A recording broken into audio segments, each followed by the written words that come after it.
Hello，大家好，我哋係 Pada，今日會同大家講解呢一條多用途搭幅嘅連身裙。咁呢條連身裙呢，一套呢係會包埋呢一條三角嘅搭幅腰帶嘅。裙長121，腰圍胸圍由120去到140，兩邊呢係有裙袋。布料呢柔軟舒適，而且有垂墜感，唔會好容易炒嘅。咁呢一件搭幅腰帶呢都係同樣嘅布料。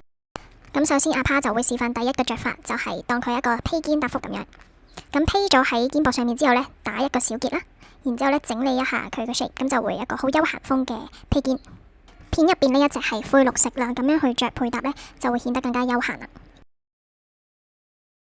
而第二個着法呢，就係咧將佢當成係腰帶咁，喺腰嘅正中央打一個結。呢一個着法可以修飾腰部線條嘅。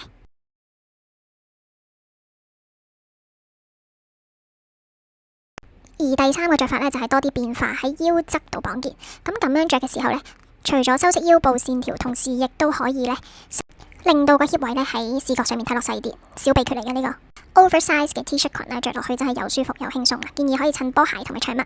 中意就快啲落單啦，有兩隻色，拜拜。